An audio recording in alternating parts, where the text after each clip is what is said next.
నమస్కారం. ఐటీవీ వార్తలకు స్వాగతం. ముందుగా వార్తల్లోని ముఖ్యాంశాలు. గత వైసీపీ ప్రభుత్వంపై డిప్యూటీ సీఎం పవన్ కళ్యాణ్ తీవ్ర ఆరోపణలు. తిరుమల లడ్డు ప్రసాదంలో నెయ్యికి బదులు పామ్ ఆయిల్, రసాయనాలు వాడారని వ్యాఖ్య. గత ప్రభుత్వం దేవుడిపైనే పగబట్టిందని, ఇది హిందువుల మనోభావాలను దెబ్బతీయడమేనని విమర్శ. ఈ వ్యవహారంలో ఎక్కడా సీబీఐ క్లీన్ చిట్ ఇవ్వలేదని, వాస్తవాలు బయట పెడతామని స్పష్టీకరణ. తెలంగాణను రక్షించుకోవాలంటే బీజేపీకి ఓటు వేయాలని కిషన్ రెడ్డి.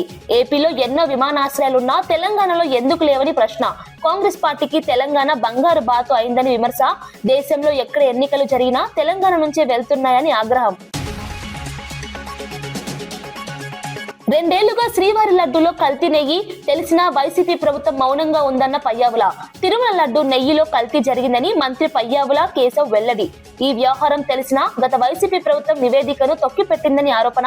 నెయ్యిలో చేపల నూనె, జంతు కొవ్వు కలిసినట్లు ఎన్డీడీబీ రిపోర్ట్ ఇచ్చిందని వెల్లడి. మున్సిపాలిటీ ఎన్నికలు పూర్తిగా ప్రజాస్వామ్యబద్ధమేనా అన్న చరణ్. ఫ్రీ అండ్ ఫెయిర్ ఎన్నికల్లో కాంగ్రెస్ లక్ష్యమని చరణ్ స్పష్టం. మున్సిపాలిటీల అభివృద్ధికి భారీ నిధులు కాంగ్రెస్ నిబద్ధత. బీఆర్ఎస్ హయాంలో ఒత్తిళ్లు, ఇప్పుడు స్వేచ్ఛాయుత ఎన్నికలు జరుగుతున్నాయని వెల్లడి.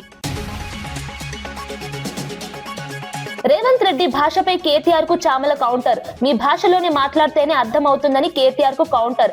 ఎన్నికల్లో ఓడిపోతున్నా బీఆర్ఎస్ కు బుద్ధి రావట్లేదని ఫైర్. 2 ఏళ్లలో రాష్ట్రాన్ని గాడిలో సీఎం రేవంత్ పెట్టారని కితాబు. అంశాలు లేక చిల్లర మాటలే బీఆర్ఎస్ విమర్శలంటూ counter. Deputy CM Pawan Kalyan తీవ్ర వ్యాఖ్యలు చేశారు. కొందరు రాజకీయ శక్తులు ఏడుకొండల స్వామిపై పగబట్టినట్లుగా వ్యవహరిస్తున్నారని మండిపడ్డారు. భగవంతుడి మీద పగ ఎందుకని ప్రశ్నించారు. తిరుమల శ్రీ వెంకటేశ్వర స్వామి భక్తుల విశ్వాసాలను దెబ్బతీయే చర్యలు ఎట్టి పరిస్థితుల్లోనూ సహించబోమని స్పష్టం చేశారు. ఆలయ వ్యవహారాల్లో రాజకీయ జోక్యం తగదని ఆయన హెచ్చరించారు. కోట్లాది భక్తుల నమ్మకానికి ప్రతీక అయిన ఏడుకొండల స్వామిని వివాదాల్లోకి లాగడం దుర్మార్గమని వ్యాఖ్యానించారు. తిరుమల ఆలయ పవిత్రతను కాపాడటం ప్రభుత్వ బాధ్యత అని చెప్పారు. ఎవరు తప్పు చేసిన చర్యలు తప్పవని స్పష్టం చేశారు. పవన్ కళ్యాణ్ వ్యాఖ్యలు రాష్ట్ర రాజకీయాల్లో తీవ్ర చర్చకు దారితీశాయి. భక్తులు, హిందూ సంఘాలు ఈ వ్యాఖ్యలకు మద్దతు పలుకుతున్నాయి. అసలు వీళ్ళని మీరు ఎగ్జామిన్ చేయాలి. ఈ సమావేశం ద్వారా ప్రజలందరూ కూడా మేము ఏం ఎగ్జామిన్ చేస్తున్నాం అంటే, వీళ్ళు ఎలాంటి పరంపర నుంచి వచ్చారు, వారసత్వం ఏంటి వీళ్ళకి. వీళ్ళు భగవంతుడి మీద పగబట్టారు. వీళ్ళు ఏడుకొండల స్వామి మీద పగ ఉంది. ఈ రోజు పగ కాదు, ఏం పగో నాకు అర్థం కాదు. 7 కొండలు అంటాం. 7 కొండలు ఎందుకు, నీకు 2 కొండలు చాలు. భగవంతుడి మీద పగ ఏంటి ఎవరికైనా? వ్యక్తిగతంగా వర్గాల మీద పగ ఉండొచ్చు, ప్రత్యర్థి మీద పగ ఉండొచ్చు, కానీ విచిత్రంగా వీళ్ళు భగవంతుడి మీద పగబట్టారు. మేము ఆ కోణం నుంచి నాకు అనిపించింది, దీన్ని కరెక్ట్ చేయాలి, ఇది చెప్పాలి. ఇది నేను ఎందుకంటే నేను మాట్లాడేటప్పుడు మేము చాలా ఒళ్ళు దగ్గర పెట్టుకొని మాట్లాడతాం. ఎందుకంటే వీల్ ఫేస్ ద కాన్సిక్వెన్స్ మాకు తెలుసు. అమెరికా నుంచి మాజీ మంత్రి అంబటి రాంబాబు చిన్న కుమార్తె అంబటి శ్రీజ విడుదల చేసిన వీడియో రాజకీయంగా సంచలనం సృష్టించింది. తన తండ్రిపై జరిగిన దాడి ఘటనను ప్రస్తావిస్తూ భావోద్వేగ వ్యాఖ్యలు చేసింది.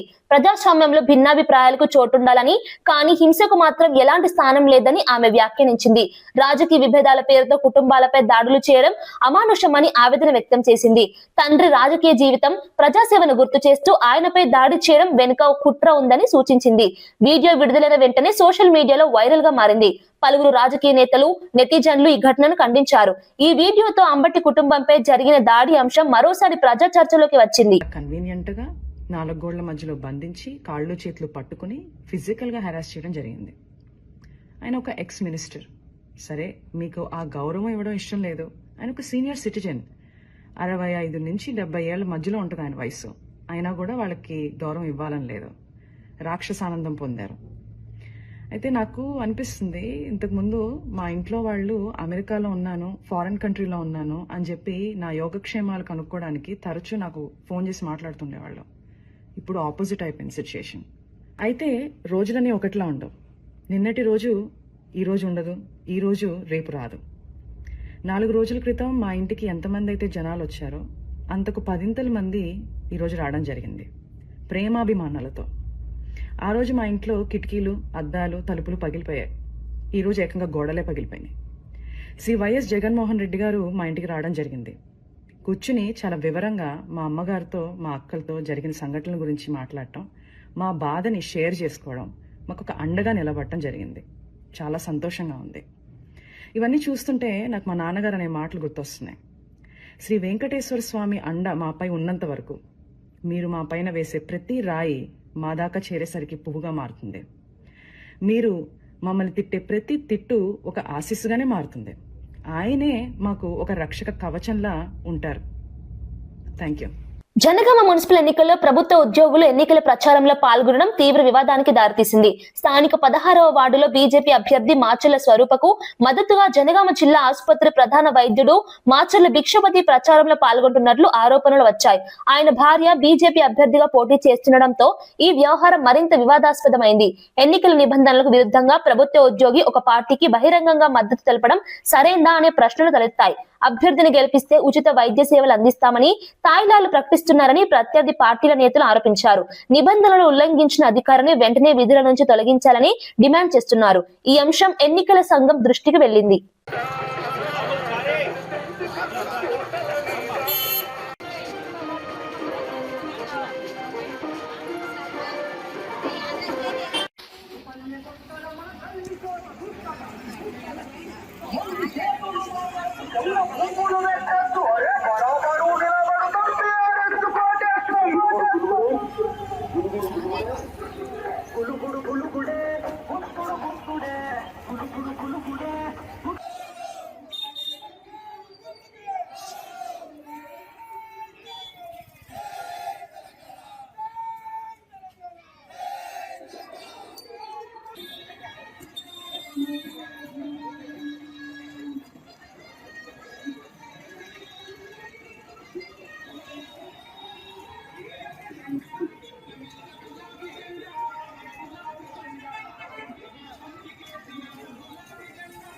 రైతులకు ఎరువుల బస్తాలు కూడా అందించలేని సీఎం రేవంత్ రెడ్డి కేసీఆర్ ను విమర్శించడం సరికాదని మాజీ మంత్రి ఎమ్మెల్యే హరీష్ రావు మండిపడ్డారు. పండిన వరి కొనుగోలు చేయడంలో ప్రభుత్వం పూర్తిగా విఫలమైందని ఆరోపించారు. కేసీఆర్ ప్రవేశపెట్టిన రైతు బంధు వంటి పథకాలను నిలిపివేసి రాష్ట్రాన్ని ఆగమాగం చేస్తున్నారని విమర్శించారు. 2 సార్లు రైతు బంధును ఎగ్గొట్టి ఇప్పుడు 3వ సారి కూడా ఎగ్గొట్టేందుకు కుట్రలు చేస్తున్నారని ఆరోపించారు. కాంగ్రెస్ పాలన రైతులకు నష్టం చేస్తుందని చెప్పారు. తెలంగాణను ఈ కాంగ్రెస్ దద్దమ్మల నుంచి కాపాడుకోవాలంటే మున్సిపల్ ఎన్నికల్లో కారు గుర్తుకే ఓటేయాలని పిలుపునిచ్చారు. హరీష్ రావు వ్యాఖ్యలు రాజకీయ వాతావరణాన్ని మరింత వేడెక్కించాయి. దుక్కు దున్నితిమి, నాట్లు పడే, కలుపు తీస్తిమి, మందు కూడా వేస్తే ఇంకా రైతు బంధు పడకపోయా. ఇది మోసం కాదా? మందు సంచులకు కూడా రైతు బంధు అందదా? నేను అంటున్నా రేవంత్ రెడ్డి, ఇప్పటికి 2 రైతు బంధులు ఎగ్గొట్టినావు. ఇది 3వది. మేము ఎలక్షన్ కమిషన్ కు లెటర్ ఇస్తాం. మాకే అబ్జెక్షన్ లేదు. ఎగ్గొట్టిన 2 రైతు బంధులు ఇప్పటి రైతు బంధు వెంటనే వేయాలని చెప్పి మేము రేవంత్ రెడ్డి డిమాండ్ చేస్తా ఉన్నాం. బిడ్డ 11వ తారీఖులోగా రైతు బంధు వేయలేదనుకో, నీ కాంగ్రెస్ పార్టీని నిన్ను సీరిసింత గట్టరు మా రైతులు అని చెప్పి హెచ్చరిస్తా ఉన్నా. అరే, నీ ముఖానికి మందు సంచులు ఇచ్చే తెలివి ఉన్నదే? కేసీఆర్ ఉండగా ఆటోని చెప్తే ఇంటికాడ బాయికాడ 4 సంచులు వేసిపోవు. ఇప్పుడు లైన్లో పొద్దుగాల పోయి నిలబట్టే కూడా ఒక్క సంచి దొరుకుతుందా చెల్లె? ఎరువు బస్తాలు దొరుకుతున్నాయా? ఎరువు బస్తాలు ఇచ్చే తెలివి లేని దద్దమ్మ ఈ శాతగాని రేవంత్ రెడ్డి కేసీఆర్ ను పట్టుకొని బూతులు తిడతాడు. నీ ముఖానికి మందు సంచులు ఇచ్చే తెలివి ఉన్నది, నీ ముఖానికి రైతు బంధు ఇచ్చే తెలివి ఉన్నది, నీ ముఖానికి పండిన వడ్లు కొనే తెలివి లేదు నీకు. శాతగా దద్దమ్మ కేసీఆర్ ను పట్టుకొని ఇష్టం ఉన్నట్టు తిడతా ఉన్నాడు. అరే, పనిలో పోటీవాడు, నీకు తెలివి ఉంటే, నువ్వు మొగోనివైతే, నీకు దమ్ముంటే కేసీఆర్ కంటే మంచిగా పనిచేసి చూపింది ముఖానికి. కేసీఆర్ ఇచ్చిన ఎగ్గొట్టుకుంటా, కేసీఆర్ చేసిన పనులు ఖరాబ్ చేసుకుంటా, కష్టపడి పోరాటాల మీద, త్యాగాల మీద సాధించుకున్న స్వరాష్ట్రాన్ని ఇలా ఆగమాగం చేస్తున్నాడు. ఎంతో కష్టపడి తెచ్చుకున్నాం కదా, ఎంతో గొప్పగా ఈ స్వరాష్ట్రం సాధించుకుంటే ఇలా సర్వనాశనం చేస్తుండే రేవంత్ రెడ్డి. ఈ రాష్ట్రం నాశనం కావాలన్నా బాగుండాలన్నా? బాగుండాలంటే మున్సిపల్ ఎన్నికల్లో బుద్ధి చెప్పండి. శ్రీశైలం ప్రాజెక్టు కారణంగా భూములు కోల్పోయిన రైతుల సమస్యలపై వైఎస్ఆర్సీపీ నేత బైరెడ్డి సిద్ధార్థరెడ్డి తీవ్రంగా స్పందించారు. భూములు కోల్పోయిన తమకు ఇప్పటికీ సాగునీరు అందకపోవడం అన్యాయమని ఆవేదన వ్యక్తం చేశారు. పండించిన పంటలకు గిట్టుబాటు ధరలు కూడా లేవని విమర్శించారు. చంద్రబాబుకు తెలిసింది 2 పనులే అంటూ ఘాటు వ్యాఖ్యలు చేశారు. శిలాఫలకం వేయడం, రిబ్బన్ కటింగ్ చేయడం తప్ప రైతుల సమస్యలపై శ్రద్ధ లేదని ఆరోపించారు. రాయలసీమ రైతుల కష్టాలను ప్రభుత్వం పట్టించుకోవడం లేదన్నారు. శ్రీశైలం కింద భూములు కోల్పోయిన రైతులకు న్యాయం చేయాలని డిమాండ్ చేశారు. ఆయన ప్రసంగం సభలో పెద్ద ఎత్తున స్పందన రాబట్టింది. ఈ ప్రాంతంలో 95% మంది బీసీలు, ఎస్సీలే కాదన్నా, ఓసీలు కూడా 95% మంది పేదవాళ్ళే తప్ప డబ్బులున్న వాళ్ళు ఎవరు కూడా లేరు. ఎవరో ఇద్దరో ముగ్గురో తెల్ల సొక్కాలు వేసుకొని వచ్చినా వెనకన్నీ బొక్కలే తప్ప ఏమీ లేవన్నా. మేము ఇటువంటి మీటింగులు పెట్టాలనుకున్నా కూడా, పార్టీ కార్యక్రమాలు చేయాలనుకున్నా కూడా అందరికీ ఒక భారమైన ఒక 2-3% డబ్బులు ఉండే వాళ్ళు ఉన్నారు, కానీ వాళ్ళు అవతల పార్టీలో ఉన్నారన్నా. కాబట్టి వ్యవసాయం లాభసాటి కన్నా జరగాల, లేదా ఏమైనా పరిశ్రమలన్నా రావాలా, లేదా వ్యవసాయానికి సంబంధించిన పరిశ్రమలన్నా రావాలా, లేదా ఒక అగ్రికల్చర్ యూనివర్సిటీ రావాలా. మీలాంటి పెద్దలు పోయి జగన్ సార్కు చెప్తేనే మా లాంటి వాళ్ళ కష్టాలు తీరుతాయన్నా. ఎందుకు నేను ఈ మాట మీకు చెప్తానా అంటే, ఇదే నియోజకవర్గంలో కేవలం ఇద్దరి దగ్గరనే డబ్బులు ఉన్నాయన్నా. వాళ్ళిద్దరు కూడా అవతల పక్కనే ఉన్నారు. వాళ్ళకేంలే, నేను ఏడైనా కనిపిస్తే నా మీద విమర్శలు చేయడం తప్ప వేరేదేం చేత కాదు. కాబట్టి నా సిన్సియర్ రిక్వెస్ట్ అన్న, మీరే జగన్ సార్ దగ్గరికి తీసుకుపోవాలా. ఈ నందికొట్కూరు నియోజకవర్గం అంటే నిజంగానే చెప్తానన్నా, ఏవో 2-3 తప్పిదాల వల్ల ఓడిపోయినాం తప్ప వైఎస్ఆర్ కాంగ్రెస్ పార్టీకి కంచుకోటన్న మా నందికొట్కూరు నియోజకవర్గం.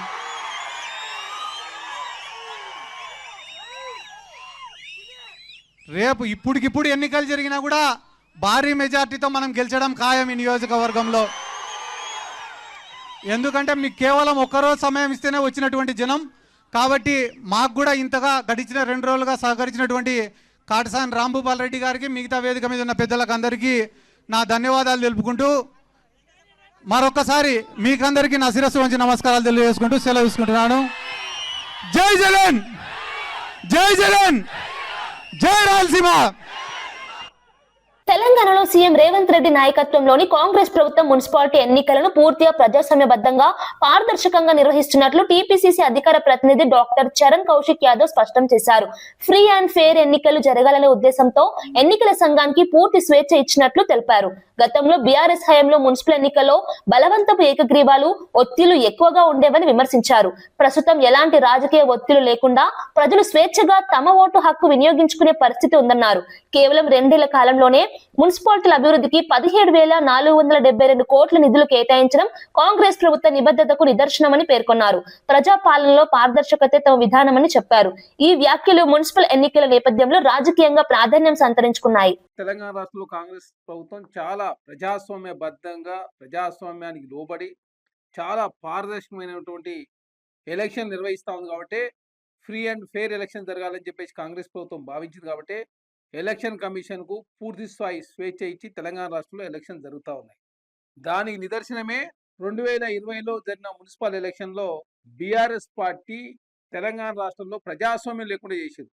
ఆనాడు 80 కౌన్సిలర్లు, కార్పొరేటర్లు సంబంధించి యునానిమస్ జరిగినాయి. అదే కాకుండా అందులో 77 బీఆర్ఎస్ పార్టీ కైవసం చేసుకుంటే 3 ఎంఐఎం పార్టీ, అంటే ఆనాడు ఎంఐఎం పార్టీ కావచ్చు, బీఆర్ఎస్ పార్టీ కలిసి పోటీ చేసిన పరిస్థితి. దాదాపు 80 స్థానాల్లో యునానిమస్ అయినాయి. దానిలో 77 బీఆర్ఎస్ పార్టీకే ఏకగ్రీవమైనవి. కానీ కాంగ్రెస్ ప్రభుత్వంలో మొత్తం ఏకగ్రీవైన 14 కౌన్సిలర్లు. అందులో కాంగ్రెస్ కు 12, బీఆర్ఎస్ పార్టీకి 2. అంటే ఎంత డెమోక్రటిక్ వేళ కాంగ్రెస్ పార్టీ ప్రజాస్వామ్యబద్ధంగా, ప్రజాస్వామ్యం లోబడి చాలా డెమోక్రటిక్ వేలో తెలంగాణ రాష్ట్రంలో ఫ్రీ అండ్ ఫెయిర్ ఎలక్షన్ జరగాలని చెప్పి కాంగ్రెస్ ప్రభుత్వం భావించింది. కాబట్టి ఎక్కడ కూడా బలవంతపు ఏకగ్రీవాలు లేకుండా, ఒత్తిడి లేకుండా, బెదిరింపులు లేకుండా చాలా పారదర్శకమైన ఎలక్షన్ జరిగే ప్రయత్నంలో భాగంగా కాంగ్రెస్ ప్రభుత్వం ఎలక్షన్ కమిషన్ నిబంధనలు ఎక్కడ కూడా అతిక్రమించకుండా చాలా పారదర్శకంగా జరిగే ప్రయత్నం కాంగ్రెస్ ప్రభుత్వం చేస్తాం. కానీ బీఆర్ఎస్ పార్టీ దీన్ని రాద్ధాంతం చేసే ప్రయత్నం, అపవాదాన్ని కూడా కాంగ్రెస్ పార్టీకి నెట్టే ప్రయత్నం వాళ్ళు చేస్తా ఉన్నారు. వైసీపీ నేతలు బూతులు మాట్లాడుతున్నా ఊరుకోవాలంటూ సీఎం చంద్రబాబు నాయుడు తీవ్ర ఆగ్రహం వ్యక్తం చేశారు. రాజకీయ విమర్శలకు హద్దులు ఉండాలన్నారు. వ్యక్తిగత దూషణలు, అసభ్య వ్యాఖ్యలు ప్రజాస్వామ్యానికి తగవని అన్నారు. ప్రతిపక్షం బాధ్యతారహితంగా ప్రవర్తిస్తోందని విమర్శించారు. రాష్ట్రంలో శాంతి భద్రతలను దెబ్బతీసేలా వ్యాఖ్యలు చేస్తున్నారని ఆరోపించారు. ప్రజా సమస్యలపై చర్చించాల్సిన చోట బూతులు, రెచ్చగొట్టే మాటలు మాట్లాడటం దురదృష్టకరమని తెలిపారు.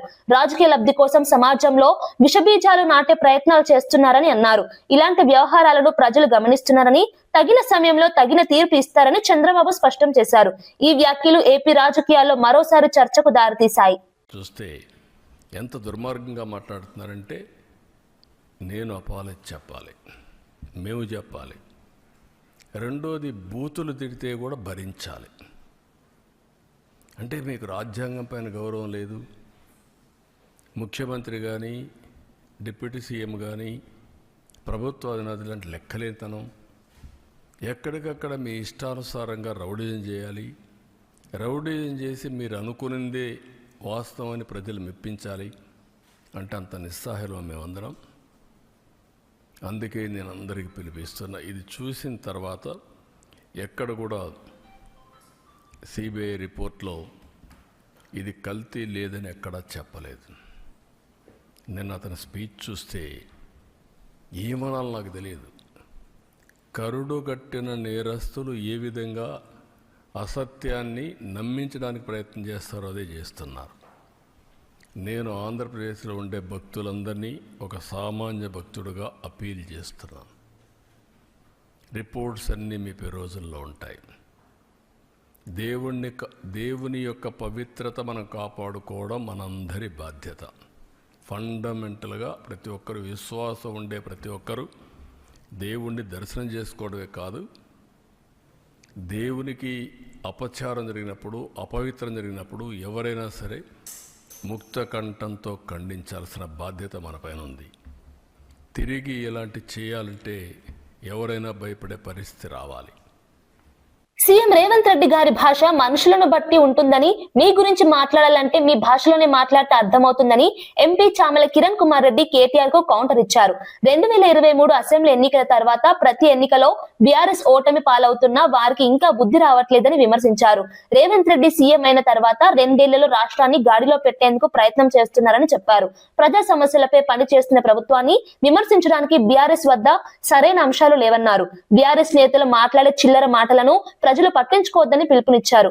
కాంగ్రెస్ ప్రభుత్వం తీసుకుంటున్న నిర్ణయాలు రాష్ట్ర అభివృద్ధికి ఉపయోగపడతాయని తెలిపారు. ఈ వ్యాఖ్యలు కాంగ్రెస్ బీఆర్ఎస్ మధ్య మాటల యుద్ధాన్ని మరింత వేడెక్కించాయి. ఒక్కసారి నువ్వు యూట్యూబ్ని నువ్వు కొట్టి చూసుకో మీ నాయన మాట్లాడిన మాటలు గతంలో.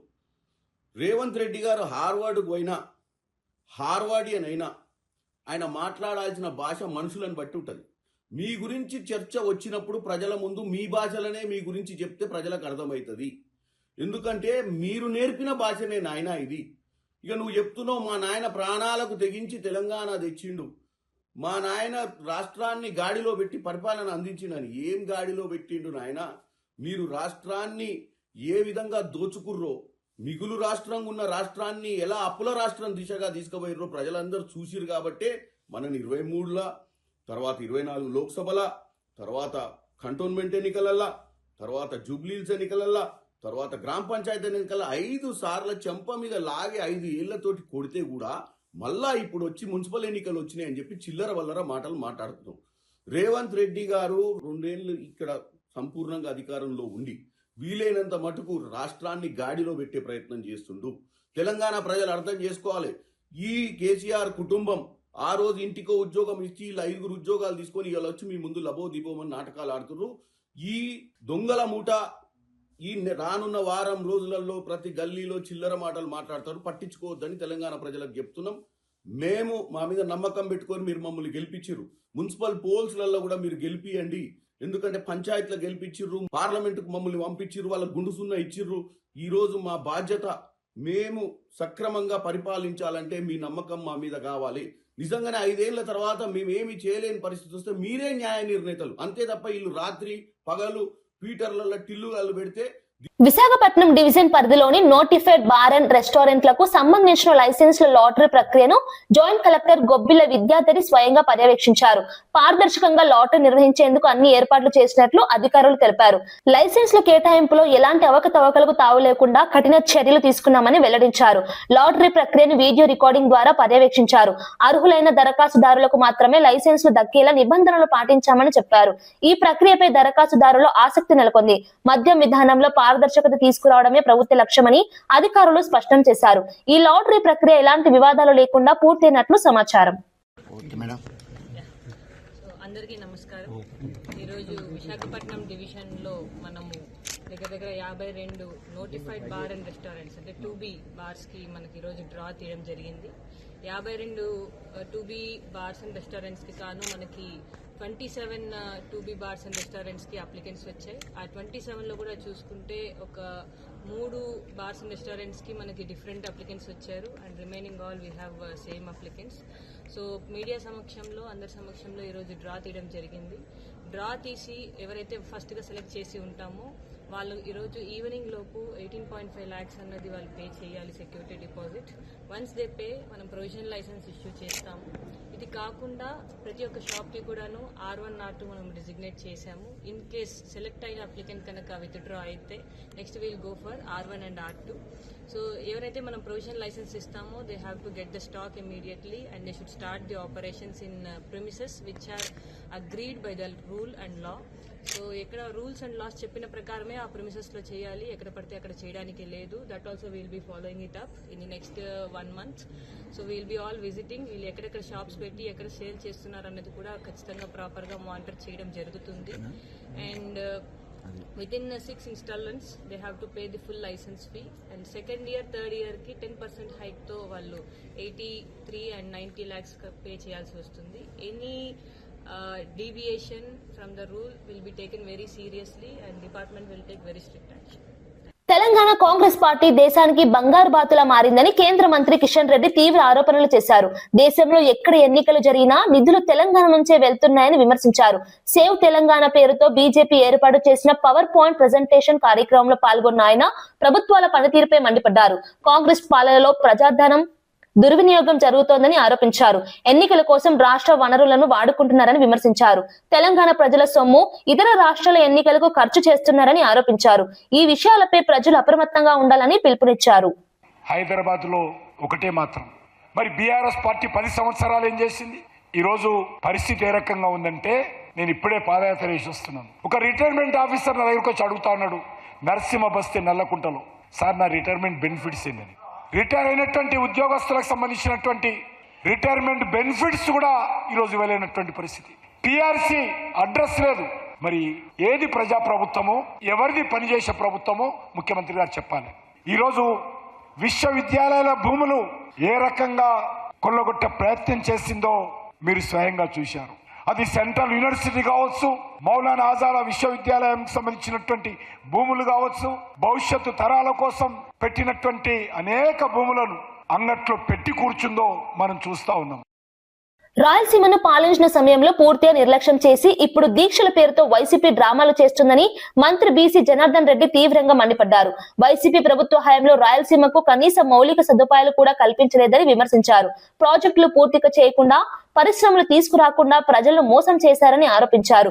ఇప్పుడు అధికారంలో లేనప్పుడు దీక్షలు, ఆందోళనల పేరుతో ప్రజల్లో భావోద్వేగాలు రెచ్చగొట్టే ప్రయత్నం చేస్తున్నారని అన్నారు. రాయలసీమ ప్రజలు అన్ని విషయాలు గుర్తించుకున్నారని, గత పాలనలో జరిగిన అన్యాయాలను మర్చిపోలేదని స్పష్టం చేశారు. ప్రజలను మభ్యపెట్టే ప్రయత్నాలు ఇక ఫలించవని చెప్పారు. అభివృద్ధి చేసే ఉద్దేశం లేని వారు దీక్షల పేరుతో రాజకీయాలు చేస్తున్నారని వ్యాఖ్యానించారు. ఈ వ్యాఖ్యలు ఏపీ రాజకీయాల్లో చర్చనీయాంశంగా మారాయి. చేసిన ప్రాజెక్టుల మీద డిబేట్ పెట్టడానికి కానీ చర్చ జరగడానికి కూడా ఎప్పటికైనా సిద్ధంగా ఉన్నామని కూడా తెలియజేస్తా ఉన్నాము. 2021లో ఆగిపోయిన లిఫ్ట్ నిర్మాణాలకు 4 ఏళ్లలో అనుమతులకు ఎందుకు సాధించలేకపోయారు? అనేక మార్లు జగన్ సీఎం హోదాలో ప్రధానమంత్రి మోడీ గారిని కలిసించారు. మీరు అన్నిసార్లు కలిసినా ఎప్పుడైనా ఈ యొక్క రాయలసీమ అభివృద్ధికి కానీ, రాయలసీమకు సంబంధించిన ప్రాజెక్టులు కానీ, అదేవిధంగా హార్టికల్చర్కు కానీ, ఇన్ఫ్రాస్ట్రక్చర్ గురించి కానీ, అదేవిధంగా ఇండస్ట్రీస్ గురించి ఏ రోజైనా మీరు మాట్లాడారా? నాడు అధికారంలో ఉన్నప్పుడు కేసీఆర్తో స్నేహితం చేశావు. ఆ రోజు జలదీక్ష చేశావు కర్నూలులో కాళేశ్వరానికి వ్యతిరేకంగా. మళ్ళీ అదే కాళేశ్వరం దానికి సంబంధించి మళ్ళీ మీరు సపోర్ట్ చేయలేదా అని అడుగుతా ఉన్నాను. ఈరోజు రాయలసీమ పట్ల ముసలి కన్నీరు గారుస్తూ ఉన్నారంటే ప్రజలు నమ్మే పరిస్థితిలోనే లేరని కూడా తెలియజేస్తా ఉన్నాను. తిరుమల లడ్డూ కల్తీ వ్యవహారంపై జరిగిన కీలక మీడియా సమావేశంలో ఎన్డీఏ కూటమి నేతలు తీవ్రంగా స్పందించారు. Andhra Pradesh CM Chandrababu Naidu, deputy CM Pawan Kalyan, BJP నేత పివిఎన్ మాధవ్ ఈ సమావేశంలో పాల్గొన్నారు. మంత్రి పయ్యావుల కేశవ్ సాంకేతికంగా కల్తీ నెయ్యి, జంతు కొవ్వు, నాణ్యత లేని పదార్థాల వినియోగంపై వివరించారు. గత ప్రభుత్వ హయాంలో టీటీడీ నిర్వహణలో తీవ్ర నిర్లక్ష్యం జరిగిందని నేతలు ఆరోపించారు. కోట్లాది భక్తుల విశ్వాసాలను దెబ్బతీసేలా జరిగిన ఈ అపచారంపై కఠిన చర్యలు తప్పవని స్పష్టం చేశారు. తిరుమల ఆలయ పవిత్రతను కాపాడటమే తమ ప్రభుత్వ లక్ష్యమని చెప్పారు. బాధ్యులపై చట్టపరమైన చర్యలు తీసుకుంటామని హెచ్చరించారు. ఈ అంశం దేశవ్యాప్తంగా తీవ్ర చర్చకు దారితీసింది. వ్యక్తులందరూ కూడా నిబంధనలు కొన్ని రికమెండ్ చేస్తే ఆ తర్వాత ప్రభుత్వం మారడం, వచ్చిన తర్వాత ఇదే పాలక మండలి వాటిని ఆమోదించడం. ధర్మారెడ్డి గారు నేతృత్వంలో ఈ నిబంధనలన్నీ ఆమోదించారు. ఏంటి ఆ నిబంధనలు ఆ రోజు పెట్టినటువంటివి అంటే, డైరీకి క్వాలిఫికేషన్ మినిమం 3 ఏళ్ల పాటు డైరీ రంగంలో పనిచేసి ఉండాలి, 250 కోట్ల టర్నోవర్ ఉండాలి, 4 లక్షల లీటర్ల పాలు ప్రొక్యూర్ చేస్తూ ఉండాలి, 12 టన్నుల వెన్నని సేకరించి ఉండాలి, కనీసం 8 టన్నుల నెయ్యి చేసే సామర్థ్యం ఉండాలి. ఇవి ఒక డైరీకి పెట్టింది. దీంతో బలమైనటువంటివి, నాణ్యమైనటువంటి సంస్థలు మాత్రమే వస్తాయని కరెక్ట్గా 5 నెలలు తిరక్కముందే ఈ కంపెనీలన్నింటినీ అవకాశం కల్పించాలి. ఈ నెగోషియేషన్ ఒకవైపు నడుస్తూ ఉంది ప్యారలల్గా. సుబ్బారెడ్డి గారి పిఏ ఒకవైపు నెగోషియేషన్ చేస్తూ ఉన్నాడు. ఈ కార్యక్రమం నడుస్తూ ఉండగానే వీళ్ళందరికీ మార్గం కల్పించడానికి ఇక్కడ నిబంధనలని సరళీకృతం చేయడం మొదలుపెట్టారు. ఏం చేశారు అంటే, కాన్స్పిరసీ కళ్ళ ముందు కనపడుతుంది. అక్కడ నెగోషియేషన్ నడుస్తుంది, కఠినమైన నిబంధనలు ఉన్నాయి. ఆ నిబంధనల ప్రకారం వాళ్ళు రాలేరు కాబట్టి వాళ్ళని ఇక్కడికి తీసుకురావడం కోసం నిబంధనల మార్పు చేశారు. ఏం చేశారు? 3 సంవత్సరాల నుంచి 1 సంవత్సరం అనుభవం ఉంటే చాలు అని చెప్పారు. 150 కోట్ల టర్నోవర్ ఉంటే చాలు అని చెప్పారు. 4 లక్షల లీటర్ల పాలు సేకరించే సామర్థ్యం ఉండాలి, సేకరించి ఉండాలి అన్న నిబంధనని పూర్తిగా తీసేశారు. అంటే పాలు లేకుండా నెయ్యి చేసే విధానాన్ని వీళ్ళు మార్గం సుగమం చేశారు. ఆ తర్వాత ఈ 12 లక్షల టన్నుల వెన్న సేకరణ అనే దాన్ని పూర్తిగా తీసి 3 టన్నులు చేశారు. నెయ్యి చేసే సామర్థ్యం మొత్తం తీసేశారు. అసలు ఈ నిబంధనల మార్పుతోనే ఈ మొత్తం కాన్స్పిరసీ నడిచింది. ఒకవైపు నెగోషియేషన్, మరోవైపు నిబంధనలను మార్చేటువంటి కుట్ర. మార్చి ఆ పాత్రదారులు వచ్చారు. వచ్చిన తర్వాత ఏం జరిగిందో మనం కళ్ళ ముందు చూసాం. పామాయిల్, కర్నల్ ఆయిల్ని పెట్టి వీళ్ళందరూ సరఫరా చేయడం. ఆ వైష్ణవి డైరీ అనేటువంటిది మనకి చదివితే అర్థమయ్యేది ఏంటంటే, బోలే బాబా రాలేడు కాబట్టి ఆ ఏఆర్ డైరీ మిగిలిన డైరీల్ని మాట్లాడుకున్నప్పుడు అది సిక్ డైరీ ఒక యూనిట్ అయితే దాదాపు మూతపడిపోయినటువంటి యూనిట్. వాళ్ళందరూ మళ్ళీ ఫేక్ డాక్యుమెంట్స్, తమకు అనుభవం ఉన్నట్టు బోలే బాబా డైరీ ఫేక్ డాక్యుమెంట్స్ క్రియేట్ చేస్తుంది. ఇక్కడికి వచ్చినటువంటి సీమకు ద్రోహం చేసిన జగన్ ఇప్పుడు మొసలి కన్నీరు కార్చడం హాస్యాస్పదమని కాంగ్రెస్ సీనియర్ నేత తులసిరెడ్డి తీవ్ర ఆగ్రహం వ్యక్తం చేశారు. వైసీపీ పాలనలో రాయలసీమ అభివృద్ధి పూర్తిగా నిర్లక్ష్యం చేయబడిందని విమర్శించారు. నీటి ప్రాజెక్టులు, పరిశ్రమలు, ఉపాధి అవకాశాల విషయంలో ప్రజలను మోసం చేశారని ఆరోపించారు. అధికారంలో ఉన్నప్పుడు సీమ ప్రజల కష్టాలు పట్టించుకుని జగన్ ఇప్పుడు దీక్షలు, పర్యటనల పేరుతో రాజకీయ లబ్ధి పొందాలని చూస్తున్నారని అన్నారు. రాయలసీమ ప్రజలు గత 5 ఏళ్ల పాలనను మర్చిపోలేదని స్పష్టం చేశారు. అభివృద్ధి చేయని వారు ఇప్పుడు బాధ్యతగా మాట్లాడటం అర్ధరహితమని వ్యాఖ్యానించారు. సీమ ప్రజలు ఈ రాజకీయ నాటకాలను తిప్పికొడతారని తులసిరెడ్డి అన్నారు. ఈ వ్యాఖ్యలు ఏపీ రాజకీయాల్లో చర్చకు దారితీశాయి. ఇది చాలా విడ్డూరంగా ఉంది. జగన్మోహన్ రెడ్డి ముఖ్యమంత్రిగా ఉన్నప్పుడే జాతీయ హరిత ట్రిబ్యునల్ 2021 జూలై 7న రాయలసీమ లిఫ్ట్ ఇరిగేషన్ ప్రాజెక్టుకు పర్యావరణ అనుమతులు లేవని, దాని పనులు చేయవద్దని స్టే విధించింది. తర్వాత 3 ఏళ్ల పాటు వీళ్ళే అధికారంలో ఉన్నారు. మరి ఆ 3 ఏళ్ల కాలంలో గ్రీన్ ట్రిబ్యునల్ విధించినటువంటి ఆ స్టేను ఎందుకు వెకేట్ చేయించలేకపోయారు? వాళ్ళు ఇప్పుడు తగుదునమ్మా అంటూ ఏదో రాయలసీమ ఉద్ధారకులైనట్లు ఈరోజు రాయలసీమ లిఫ్ట్ ఇరిగేషన్ కోసము పోతిరెడ్డిపాడు దగ్గర నిరసన సభ పెడతారట. రాష్ట్రంలో ఎప్పుడు ఎన్నికలు వచ్చినా సీఎం రేవంత్ రెడ్డి ఎన్నికల నిబంధనలను తుంగలో తొక్కుతున్నారని తెలంగాణ జాగృతి సీనియర్ నాయకుడు సయ్యద్ ఇస్మాయిల్ ఆరోపించారు. ప్రజాధనాన్ని, అధికారాన్ని దుర్వినియోగం చేస్తూ ఓటర్లను మభ్యపెట్టే ప్రయత్నం చేస్తున్నారని విమర్శించారు. ప్రభుత్వ యంత్రాంగాన్ని ఎన్నికల కోసం ఉపయోగించుకోవడం ప్రజాస్వామ్య విరుద్ధమని అన్నారు. సీఎం హోదాలో ఉండి నియమాలను అతిక్రమించడం తీవ్రమైన అంశమని పేర్కొన్నారు. ఈ వ్యవహారంపై ఎన్నికల సంఘం వెంటనే చర్యలు తీసుకోవాలని డిమాండ్ చేశారు. సమాన అవకాశాలు కల్పించాల్సిన ఎన్నికల సమయంలో అధికార పార్టీకి అనుకూలంగా వ్యవహరించడం సరికాదని అన్నారు. ప్రజాస్వామ్యాన్ని కాపాడాలంటే నిబంధనలు ఖచ్చితంగా అమలు కావాలని పిలుపునిచ్చారు. ఈ డిమాండ్ రాజకీయంగా ప్రాధాన్యం సంతరించుకుంది. రూపొందించినారు, కానీ ఇవాళ జరుగుతున్నటువంటి పరిణామాలు చూస్తా ఉంటే అట్లాంటి గొప్ప వ్యక్తి రూపొందించినటువంటి ఎన్నికల నిబంధనావళిని తుంగలో తొక్కుతున్నట్టుగా కనపడతా ఉన్నది. దయచేసి ఎన్నికల కమిషన్ సీరియస్ గా వ్యవహరించాలి, దీన్ని తీవ్రంగా పరిగణించాలి. గత సర్పంచ్ ఎన్నికల సందర్భంలో కూడా ముఖ్యమంత్రి గారు అధికార దుర్వినియోగాలు పాల్పడ్డారు. ఓటర్లను ప్రభావితం చేసినారు. వాటికి సంబంధించినటువంటి సాక్ష్యాలు ఆధారాలను మా అధ్యక్షురాలు కల్వకుంట్ల కవిత గారు స్వయంగా ముఖ్య ఎన్నికల అధికారి గారిని కలిసి మరి చూపించి వెళ్లారు. అయినా ఇవాళ ఫలితం కనపడడం లేదు. ఇదంతా చూస్తూ ఉంటే ప్రభుత్వం కనుసరణలో ఎన్నికలు జరగకూడదు, ఎన్నికల కమిషన్ కనుసరణలో ఎన్నికలు జరగాల్సిన అవసరం ఉన్నది. ప్రజలను మభ్యపెట్టేటటువంటి వారిపైన చర్యలు తీసుకోవాల్సి ఉన్నది. బాధ్యతాయుతమైనటువంటి ముఖ్యమంత్రి బాధ్యతలను విస్మరించి వ్యవహరిస్తున్న తీరు ఇవాళ మొత్తం యావత్ ప్రజానికం తప్పుపడతా ఉన్నది.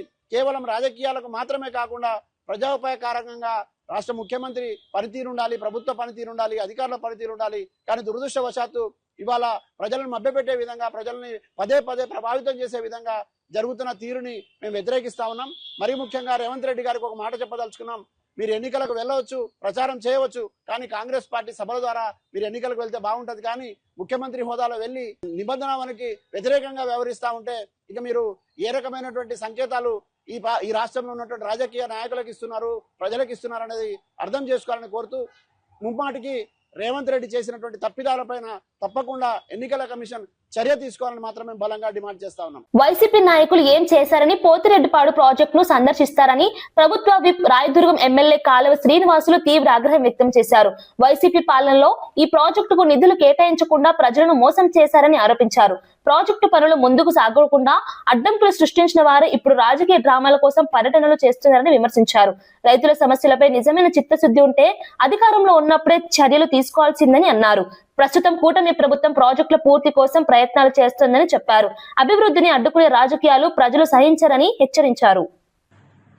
ఏం చేశామని పెడతారని నేను అడుగుతాను. రాయలసీమ లిఫ్ట్ ఇరిగేషన్ అనే ఒక కార్యక్రమాన్ని ప్రారంభం చేయకముందే 100 కోట్లు జగన్మోహన్ రెడ్డి తినేశాడని పెడతారా? దానికి ఎలాంటి అనుమతులు తీసుకోకుండా ప్రజాధనాన్ని దోచుకోవడానికి రాయలసీమను సాకుగా చూపించినాడు మా జగన్మోహన్ రెడ్డి అని చెప్పుకోవడానికి రాయలసీమ లిఫ్ట్ ఇరిగేషన్ని మీరు మాట్లాడతారా అని అడుగుతా ఉన్నారు వైసీపీ నాయకులు. 2020లోనే నేషనల్ గ్రీన్ ట్రిబ్యునల్ స్పష్టంగా ఆదేశాలు ఇచ్చిన, అభ్యంతరాలు చెప్పినా, ఆపేసినా మరి 24 వరకు ఏం చేశారని అడుగుతా ఉన్నా. వార్తలు ముగించే ముందు ముఖ్యాంశాలు మరోసారి. గత వైసీపీ ప్రభుత్వంపై డిప్యూటీ సీఎం పవన్ కళ్యాణ్ తీవ్ర ఆరోపణలు. తిరుమల లడ్డు ప్రసాదంలో నెయ్యికి బదులు పామ్ ఆయిల్, రసాయనాలు వాడారని వ్యాఖ్య. గత ప్రభుత్వం దేవుడిపైనే పగబట్టిందని, ఇది హిందువుల మనోభావాలను దెబ్బతీయలేదని విమర్శ. ఈ వ్యవహారంలో ఎక్కడా సిబిఐ క్లీన్ చిట్ ఇవ్వలేదని, వాస్తవాలు బయట పెడతామని స్పష్టీకరణ. తెలంగాణను రక్షించుకోవాలంటే బీజేపీకి ఓటు వేయాలని కిషన్ రెడ్డి. ఏపీలో ఎన్నో విమానాశ్రయాలున్నా తెలంగాణలో ఎందుకు లేవని ప్రశ్న. కాంగ్రెస్ పార్టీకి తెలంగాణ బంగారు బాతు అయిందని విమర్శ. దేశంలో ఎక్కడ ఎన్నికలు జరిగినా తెలంగాణ నుంచే వెళ్తున్నాయని ఆగ్రహం. 2 ఏళ్లుగా శ్రీవారి లడ్డూలో కల్తీ నెయ్యి తెలిసినా వైసీపీ ప్రభుత్వం మౌనంగా ఉందన్న పయ్యావుల. తిరుమల లడ్డు నెయ్యిలో కల్తీ జరిగిందని మంత్రి పయ్యావుల కేశవ్ వెల్లడి. ఈ వ్యవహారం తెలిసినా గత వైసీపీ ప్రభుత్వం నివేదికను తొక్కిపెట్టిందని ఆరోపణ. నెయ్యిలో చేపల నూనె, జంతు కొవ్వు కలిసినట్లు ఎన్డీడీబీ రిపోర్ట్ ఇచ్చిందని వెల్లడి. మున్సిపాలిటీ ఎన్నికలు పూర్తిగా ప్రజాస్వామ్యబద్ధమేనా అన్న చరణ్. ఫ్రీ అండ్ ఫేర్ ఎన్నికల్లో కాంగ్రెస్ లక్ష్యమని చరణ్ స్పష్టం. మున్సిపాలిటీల అభివృద్ధికి భారీ నిధులు కాంగ్రెస్ నిబద్ధత. బీఆర్ఎస్ హయాంలో ఒత్తిళ్లు, ఇప్పుడు స్వేచ్ఛాయుత ఎన్నికలు జరుగుతున్నాయని వెల్లడి. రేవంత్ రెడ్డి భాషపై కేటీఆర్ కు చామల కౌంటర్. మీ భాషలోనే మాట్లాడితేనే అర్థం అవుతుందని కేటీఆర్ కు కౌంటర్. ఎన్నికల్లో ఓడిపోతున్నా బీఆర్ఎస్ కు బుద్ధి రావట్లేదని ఫైర్. 2 ఏళ్లలో రాష్ట్రాన్ని గాడిలో సీఎం రేవంత్ పెట్టారని కితాబు. అంశాలు లేక చిల్లర మాటలే బీఆర్ఎస్ విమర్శలంటూ కౌంటర్. ఇవి ఈనాటి వార్తా విశేషాలు. మరో బులెటిన్ లో మళ్ళీ కలుద్దాం. నమస్కారం.